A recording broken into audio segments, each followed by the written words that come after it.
All right. Hello, hello. Welcome. We are live. This is the Fire Social Worker. Let me go ahead and jump into Instagram and see how this works. If I can get it to work, go live. I'm messing around with Instagram. I've been kind of neglecting it lately, but we'll see how it works. All right. So it looks like we are live on Instagram and Facebook, LinkedIn, YouTube, Twitter. So we're all over the place. You guys can't avoid me at this point. I apologize. But yeah, my name is Joey. I am the Fire Social Worker, and this is the Fire Social Worker Show. This is my show that I just created. I don't know why. I just did. But yeah, I'm just a certified financial social worker. I'm passionate about personal finance, and I'm just here to share what I've learned. Share some wins and success stories from people like you, and just talk about money. I think there's a need for normalization of talking about personal finances. I see it in my communities, so I'm just talking. I'm just putting myself out there and just talking about different financial topics. I'm a military veteran. I was in the Air Force for 14 years, and then I became a social worker, a medical social worker, and now I am a certified financial social worker. And I'm just yeah, it's just been a crazy journey. I'm just excited and yeah, so come join me on this journey. We got a lot of cool things to talk about today. Um, so basically, if this is your first introduction to me and to my show, I've got a lot of different things going on. I've got a what I'm calling the Fire Boot Camp, which is kind of a financial makeover show. I started that last week. And that's with Reed Quatez. He's an Army active duty recruiter based out of Erie, Pennsylvania. So we had a session last week, and it was kind of a get to know you session, talking about his situation. So basically, what we're doing with him is we're going to do an ongoing live financial makeover series. So we couldn't record this weekend, so we're going to try to do it every other weekend. Is the plan. I gave him some homework to do, so we're going to have to keep him accountable and make sure he follows up with his homework. But basically, what I told him to do is for this upcoming week, and you guys can do this too, follow along.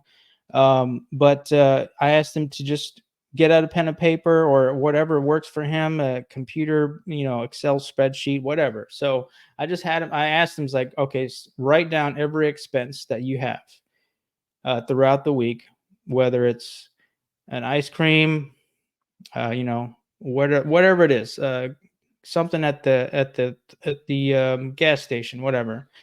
So yeah, I gave him the homework to write down everything that he spends for the week and report back to us. And then I also asked him to calculate his net worth if he hasn't done so already. So so that is a little bit of a process for some people because they might not know, what their actual assets versus their debts are. And sometimes it's a surprise, a good surprise. Other times it's not a very good surprise, but it's a good snapshot in time. It's like a credit score in some ways, where it allows you to see where you stand at this point in time, so you can have like a baseline, a metric of what it is that your financial picture looks like. So that's his homework. Hopefully we'll have him next weekend to kind of follow up with him and just kind of give him some feedback, ask him some questions.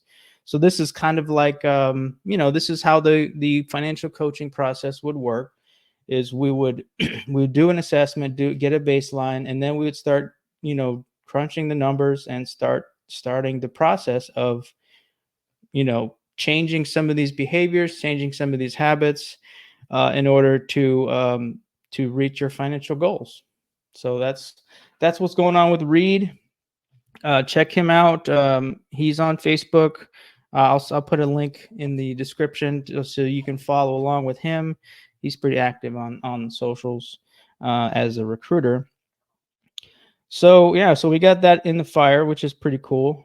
Unintended fire pun there, so I apologize. But yeah, so the next thing, I've been doing a lot of networking with LinkedIn, and just, man, I've just been all over the place trying to meet like-minded people that I want to partner with and that I want to learn from, and that I'm excited to follow. And so I stumbled upon this certified financial social worker. Her name is Alnita Smiley.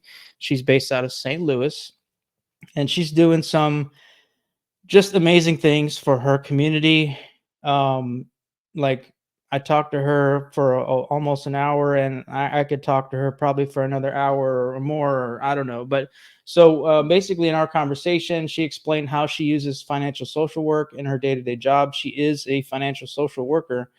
So I just had a lot of questions for her, and I was just really excited to talk to her. So Alnita Smiley, she's going to be, we're working on an interview together.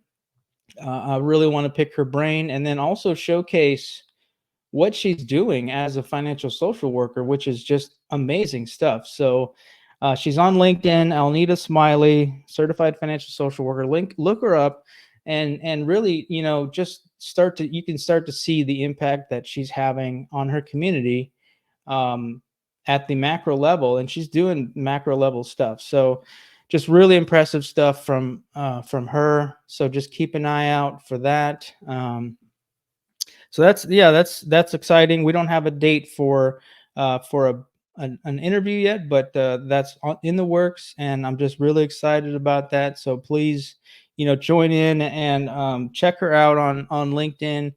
She's doing some amazing things. She just did like a summer workshop, a free financial literacy workshop for community. So she's volunteering her time. She's doing, man, she's just doing it, and I just love that. So if you're a certified financial social, well, I should say, you don't have to be a certified financial social worker. I'm actually networking with other financial coaches, all over the industry. That's the thing I'm learning, is that there's there's so many different flavors of financial um, coaching and things like that. So there's, CFP, certified financial planner. There's financial therapists. There's financial social workers.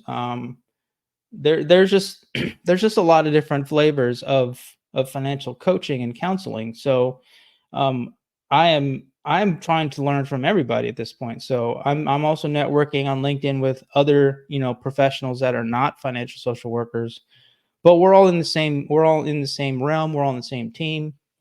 So yeah, I'm excited to network with other financial social workers, but also other financial professionals.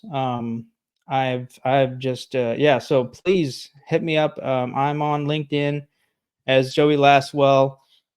I'm definitely down to communicate, to network, and to learn from other people, because I'm new at this financial social work stuff, but I'm seeing the potential, and there's a lot that can be done. So I'm just excited to be part of this team, this group. And I'm also wanting to network and leverage all these other networks of people and other connections, so that we can do a more coordinated effort on helping people with their finances. So one thing that I actually stumbled upon, and started the, I guess, the ball rolling on, is actually creating a nonprofit for veterans and needing, basically offering financial counseling. And this was actually inspired by Alnita and what she's doing out there in St. Louis. So I was just thinking, like, could I provide free financial counseling to veterans? How would I do that? Um, and so yeah, I'm starting the ball rolling. I bold plans, but I'm going to start with just what is it? What are some existing nonprofits out there that work with the veteran community on their finances? So I actually just recently stumbled upon somebody, I think, on via Facebook, and they're starting a nonprofit that's going to deal with financial counseling for veterans. So I may not necessarily have to start my own nonprofit, but if you know of any, veteran specific nonprofits that provide financial counseling, let me know. I want to be a part of that. I'll volunteer my time, whatever it is. It's just, that seems like the type of organization I want to be a part of. So just let me know how I can assist, or volunteer or whatever it is. So yeah, nonprofit idea. I actually asked ChatGPT, my sidekick, um, a couple of name ideas, and I think we actually talked about the Fire for Vets Foundation. So it would be Financial Independence for Vets Foundation. I don't know. What do you guys think?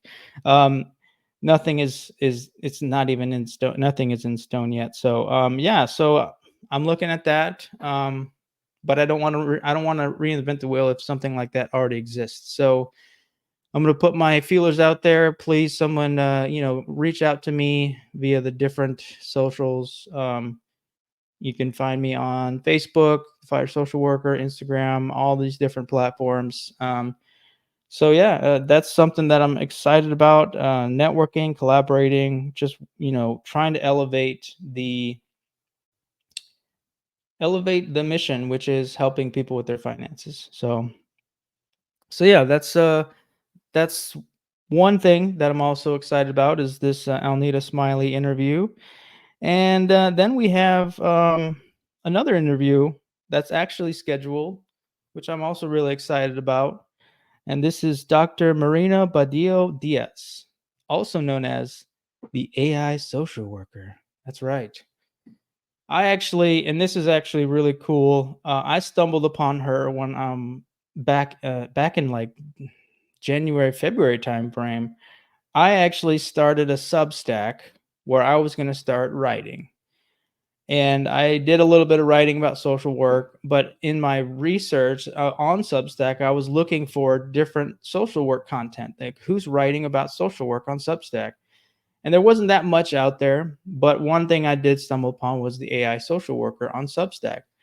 And I just immediately I was just like, this is cool. Like, there was very kind of cryptic. There was no like, you know, there was no way to contact the person. It was just really interesting, and I was just blown away by the AI social worker because I just have this natural interest in AI and technology and things like that. And whenever I saw that pairing of AI and social worker, I was immediately transfixed by that.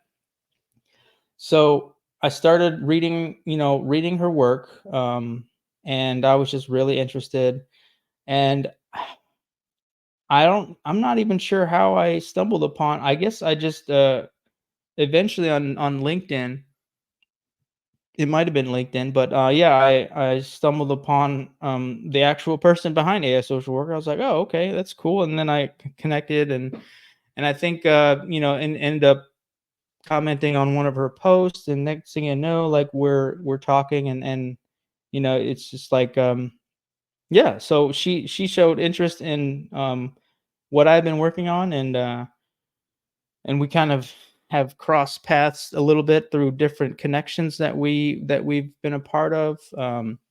She's been doing some podcast appearances and things like that. So I've been hearing her recently, just kind of like, okay, AI social worker, and that's really cool. I want to know more. And so yeah, we actually connected recently, and we've agreed to at least tentatively right now, July 10th, around 7 o'clock. We don't have the full time zone, all the details lined up yet, but at least we know for right now, July 10th is going to be our broadcast. And we're going to talk about, obviously we're going to talk about AI, but I have I have many questions for her. She's a school social worker, and she's doing a lot of things in the academic world that's really interesting to me. She's asking the tough questions right now about, like, how do we utilize AI properly in the social work profession, but even bigger than that, like how do we use AI in the grand scheme of things. So, I was just really interested in her messaging, her questions, and like, yeah. So I just jumped at the chance.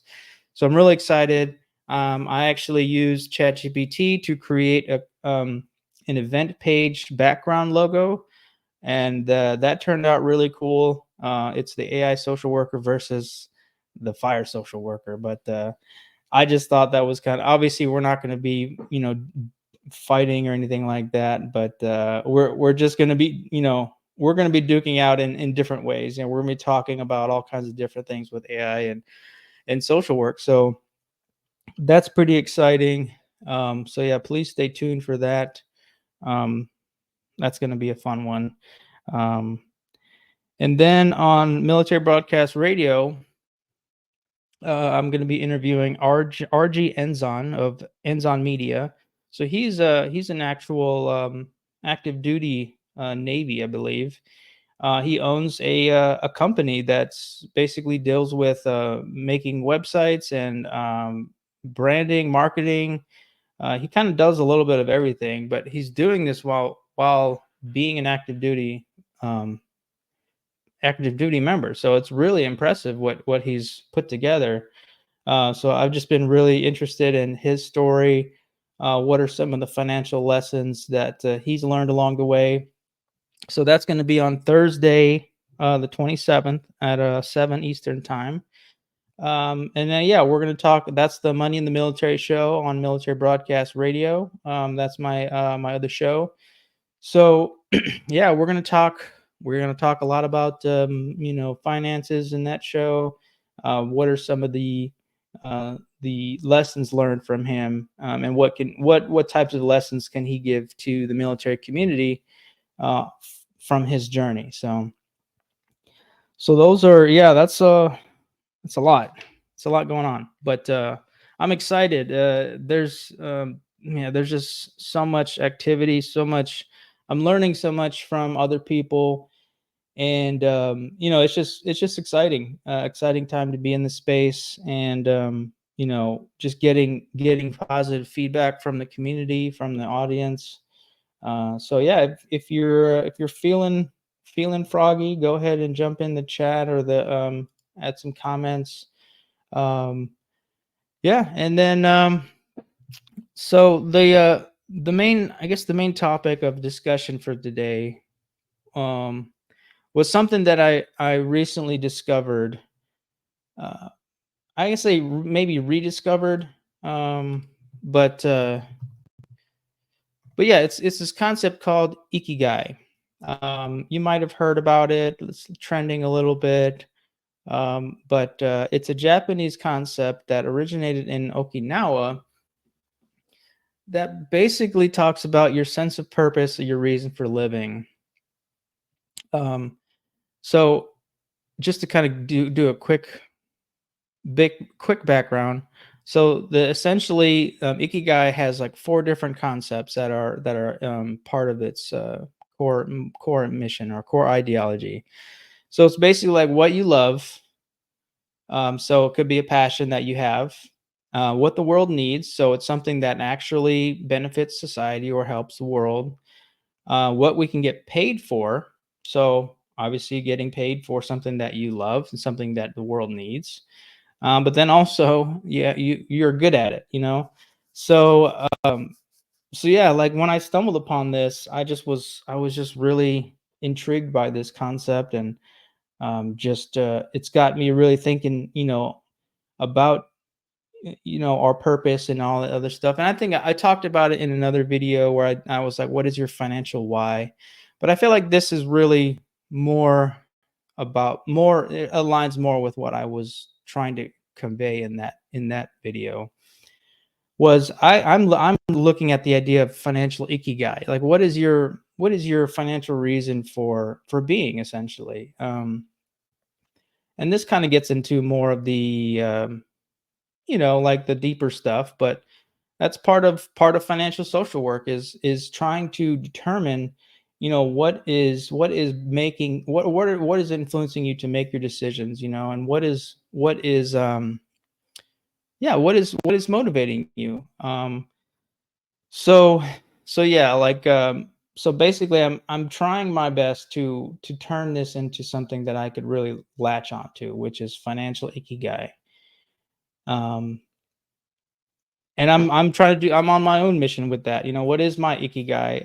And I mean, I feel like I'm on the cusp of my ikigai, because I love personal finance.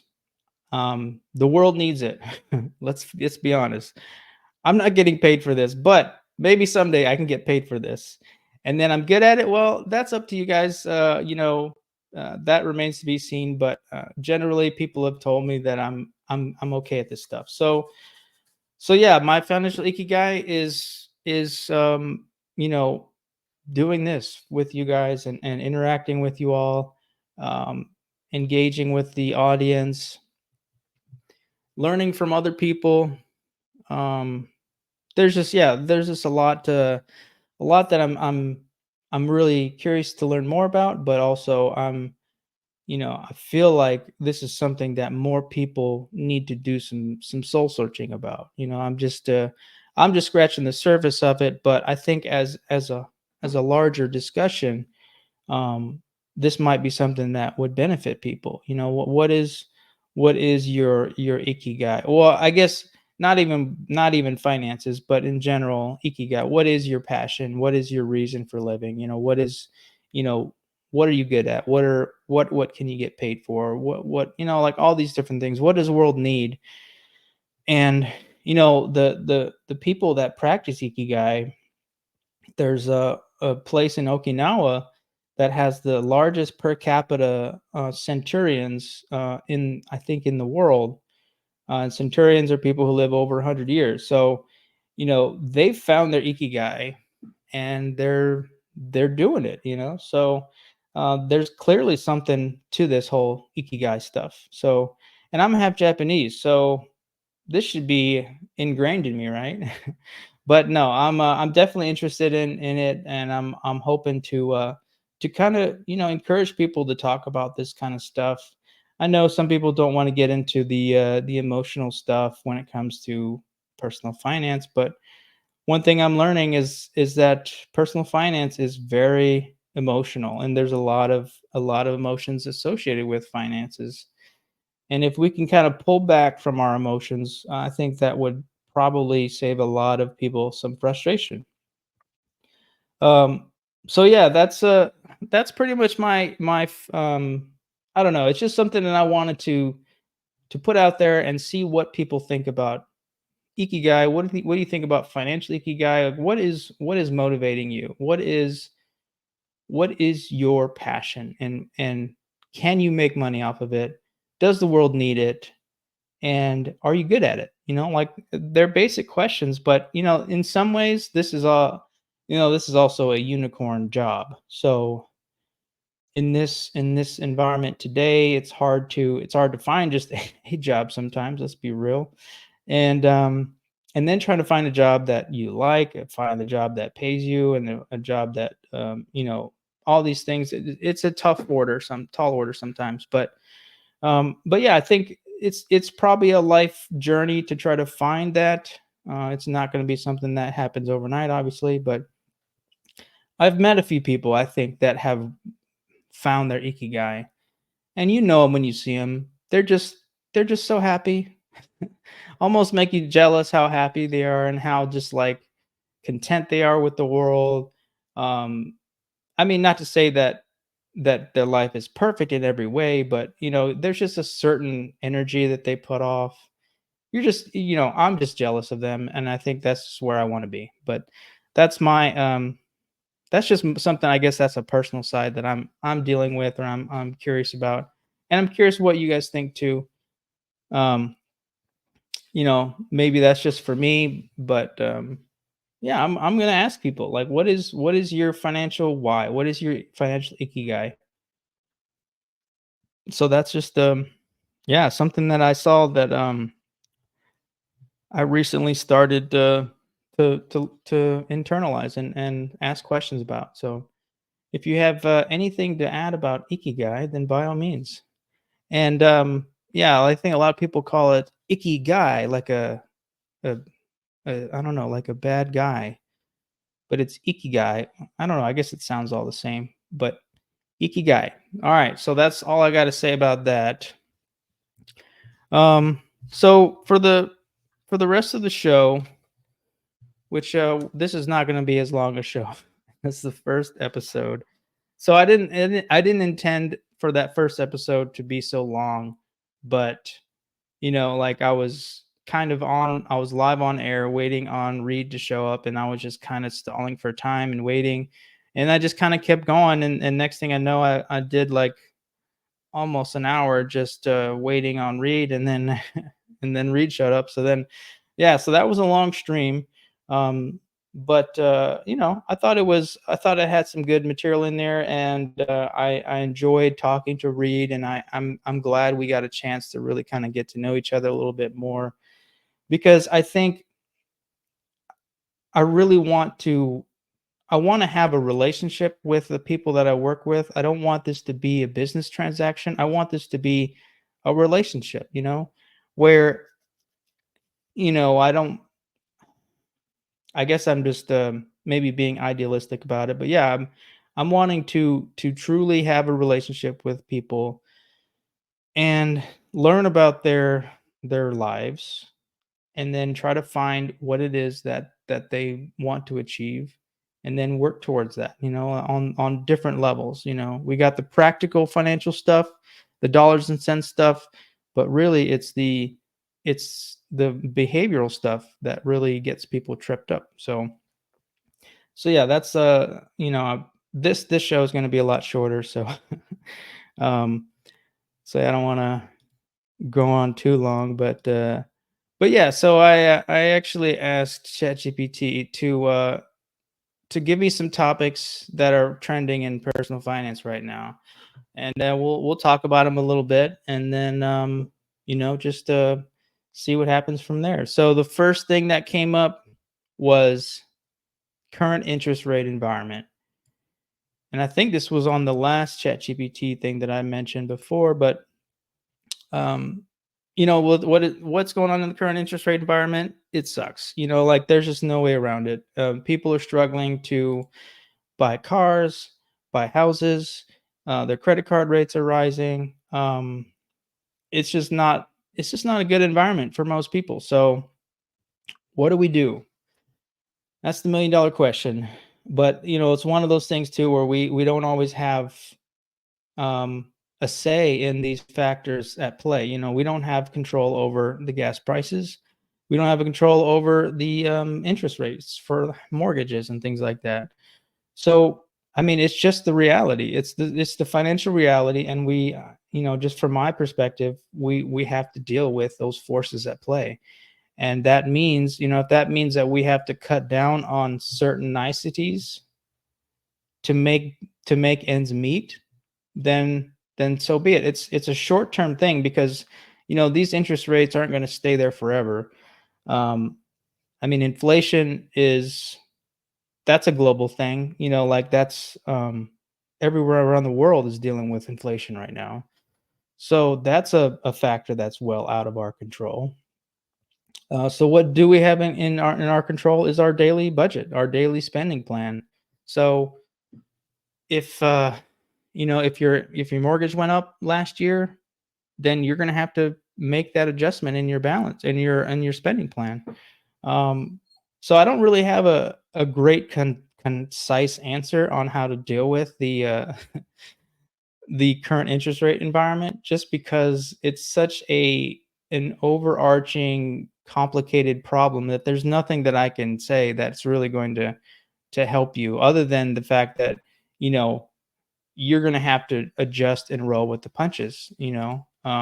That's just the reality. So we could probably, if anyone has any contributions, because I know there's a lot of people, especially in the finance community, who are experts in those things, and I'm not an expert at any one thing. I'm kind of like a generalist in a lot of financial stuff. So if somebody out there wants to talk to me and join me on a show and we talk about different ways to help with the interest rate environment, then I'm definitely down to have you on the show. By all means. All right. So the next thing is rise in AI in finance. Oh, what do you know? We're just talking about AI. So apparently, there are, excuse me, explore the impact of AI tools like AI code assistance and AI driven financial advisory services. These technologies are transforming how financial decisions are made, from personal finance management to investment strategies. So this is actually an interesting thing to me. The rise in AI in finance. I am curious to once again talk to more people who are in the financial industry and learn like what are the implications of AI for your industry? Is it good, bad, ugly? Like what are the factors at play here? I would be definitely curious to learn more about that. All right, let's see what else we got. So crypto casinos. This is a whole new thing for me. So I'm learning something with you guys today. Um, So, crypto casinos leverage blockchain technology for gambling. This trend highlights the intersection of cryptocurrency and online gaming, raising questions about regulation, security, and the future of digital currency and entertainment.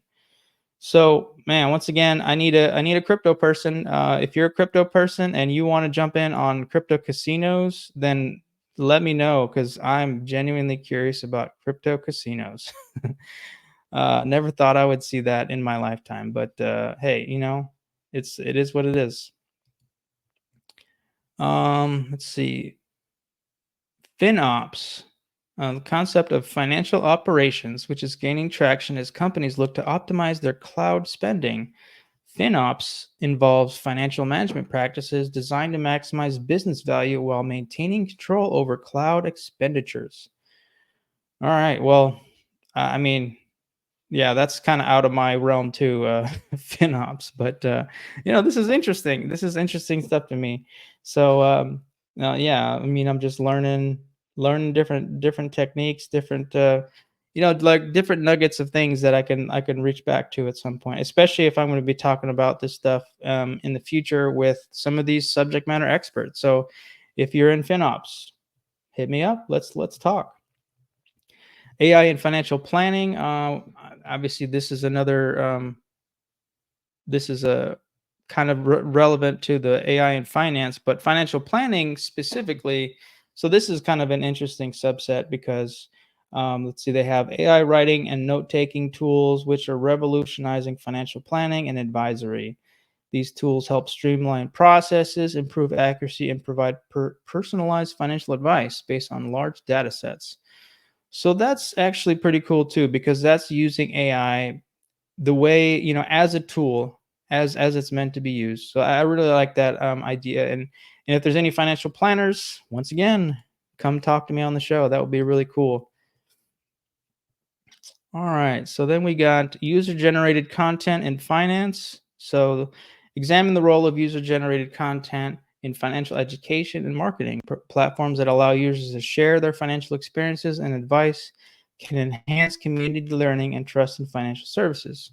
So I really like this one. This really jumps out at me. I guess in a way, I am creating user generated content by some of my videos and things like that. So this is my a little bit of MySpace. Not MySpace. MySpace is no longer with us. How many people were on MySpace? Raise of hands.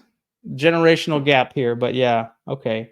That's a little side tangent, but yeah, MySpace is definitely. Um, Man, what if MySpace was still around? What would you be doing on MySpace? And for those that have never used MySpace, I'm sorry. I'm sorry you never got to experience that. But, that's to each their own. I'm not going to say it was all perfect. There was definitely some weird stuff with MySpace, but that's a whole nother can of worms. All right. So let's see. Another trend, micro weddings and financial planning. So this is also a new thing that I'm learning about. Discuss the trend in micro weddings and their impact on financial planning. With smaller, more intimate ceremonies becoming popular, couples are reallocating their wedding budgets to other financial goals, such as buying a house or investing. That's pretty cool. Like the wedding planning industry is huge, but it also costs a lot of money, and I think people are starting to scrimp and save a little bit, and putting that money that they would spend on a wedding onto other things, like maybe a nicer honeymoon instead, or like they talk about buying a home or investing. So that's actually pretty cool. I'm curious, has anyone done a micro wedding and would like to share their story? Once again, hit me up. I will feature you on the show. So yeah, micro weddings, that's pretty cool. And let's see, there's a trend towards, and this is the last one. I'm not sure about this one. Talk about the trend of permanent jewelry and its financial implications. These items, which are welded on and worn as a sign of commitment, represent a new kind of investment in personal accessories. Okay. I think I've heard of permanent jewelry, but I didn't realize there was a financial implication there. But, um, hey, if people are doing, that kind of thing instead of buying jewelry that they have to replace, then hey, so be it. Every little bit helps in the long run. All right. Well, let's see. We covered a lot today. What did we cover? We talked about the fire boot camp, the financial makeover with Reed Quatez. Expect that coming next week. Um, we got an episode, or we got a tentative interview with Alnita Smiley, certified financial social worker. And then we got Dr. Marina Badia Diaz, the AI social worker, on July 10th. So that's on the books. And then we have RG Enzon from Enzon Media on Thursday, and this Thursday at 7 Eastern Standard Time. So that's what's on the horizon. If you guys have any comments or suggestions, or things that you want to see, hit me up. Fire social worker. I'm also trying to. I'm on Reddit. Trying to get a Reddit community going. So yeah, if you're on Reddit, I'm also on there's a Money in the Military subreddit. There's a MB Radio subreddit that I'm trying to build up. And yeah, so if you're on Reddit, I guess come join me on those. Oh, and Messy Fire. Messy Fire is another subreddit that I started. That's kind of a subset of the fire community. Like, we need more subsets of fire. But I just thought it was a unique enough idea. But if it doesn't resonate, then it doesn't resonate. That's fine. Um, but yeah, that's pretty much my show. I appreciate everyone tuning in. I did hit 10 downloads, which, man, 10 downloads for my first episode in 1 week. So, man, the sky's the limit. But hey, I'm happy for those 10 downloads. I never thought. I mean, once again, this is all pretty surreal to me. The fact that I'm doing a podcast, the fact that people may or may not be listening, that's fine. But yeah, I'm just excited to be here. I'm ready to fire up everyone's finances. Fire up your finances. Um, yeah. So just that's pretty much all I got. I appreciate everyone joining in. Um, and we'll catch you on the next stream. Bye bye.